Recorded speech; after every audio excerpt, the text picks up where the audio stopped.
আসসালামু আলাইকুম ওয়া রাহমাতুল্লাহ। সুপ্রিয় দর্শক, আশা করি আল্লাহর মেহেরবানিতে সকলে ভালো আছেন।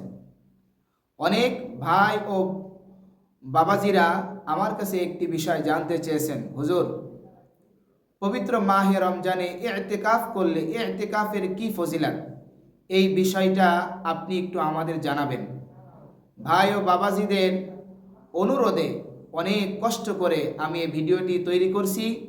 এই ভিডিওটি শেষ পর্যন্ত দেখার জন্য সকলের নিকট বিশেষভাবে অনুরোধ করছি।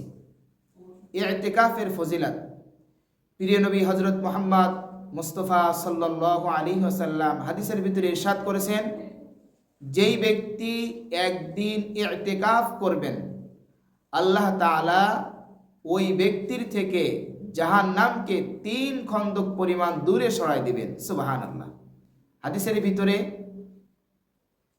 এই খন্দকের ব্যাখ্যায় বলা হয়েছে, এক খন্দকের পরিমাণ হলো দুনিয়া থেকে আসমান পর্যন্ত যে দূরত্ব, এই দূরত্বকে এক খন্দক বলা হয়।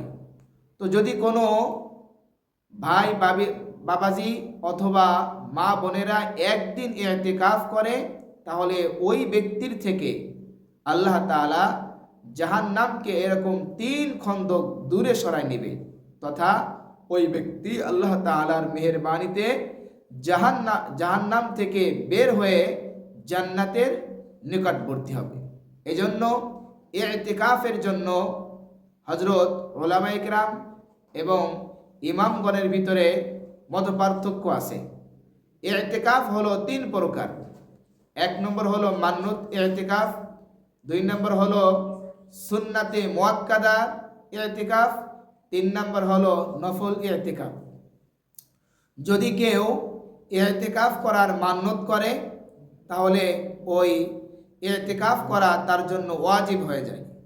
আর পবিত্র মাহে রমজানের শেষ দশকের শেষ 10 দিন ইতিকাফ হলো সুন্নাতে মুআক্কাদায়ে কিফায়া, আর নফল ইতিকাফ হলো বছরের যে কোনো দিন যে কোনো সময় ইতিকাফ করা যায়। তবে ইতিকাফের সর্বনিম্ন সময় হলো 1 দিন, এবং এই 1 দিনের উপরে ফতোয়া, যদি কেউ ইতিকাফ করতে চায় তাহলে সর্বনিম্ন তার ইতিকাফ করতে হবে। এছাড়া আমরা অনেক যুবক ভাই আছি, কর্মব্যস্ততার কারণে আমরা ইতিকাফ 10 দিন করতে পারি না।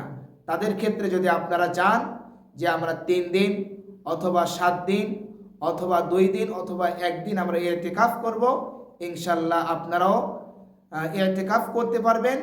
ইতিকাফ করলে এই ফজিলত আপনারা পাবেন। আল্লাহ তাআলা আমাকে সহ আমাদের সকলকে ইতিকাফ করার তৌফিক দান করেন। আমিন। ওয়া মা তাওফীকি ইল্লা বিল্লাহ।